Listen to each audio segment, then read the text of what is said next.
திருச்சியில் நடைபெறும் மதிமுக பொதுக்கூட்டத்திற்கு தனக்கு அழைப்பு விடுக்கவில்லை என்றால் அண்ணா பிறந்த நாளை அவர் பிறந்த காஞ்சி மண்ணில் தனது ஆதரவாளர்களுடன் கொண்டாடுவேன் என மலை சத்யா தெரிவித்துள்ளார்.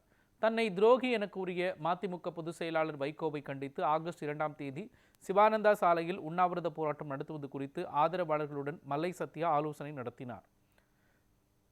பின்னர் செய்தியாளர்களுக்கு பேட்டியளித்த அவர் 32 ஆண்டு காலம் மதிமுக கட்சிக்காக உழைத்த தன்னை தனது மகன் துரை வைகோவுக்காக தன் மீது துரோகி என்ற வீண் பழி சுமத்தியதாக தெரிவித்தார். மறுமலர்ச்சி திராவிட முன்னேற்ற கழகத்தில் 32 ஆண்டு கால என்னுடைய நெடும் பயணத்தில்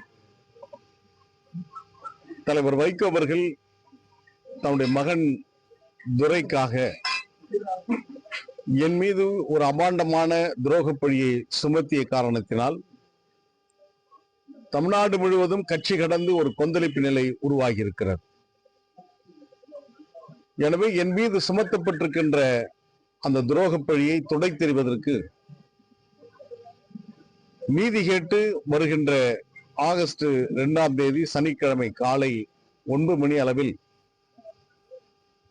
பகுத்தறிவு பகலன் தந்தை பெரியார் சிலைக்கு பின்பாக சிவானந்த சாலையில் உண்ணாநிலை அறப்போராட்டத்தை மேற்கொண்டு நாட்டு மக்களிடம் நீதி கேட்க இருக்கின்றோம்.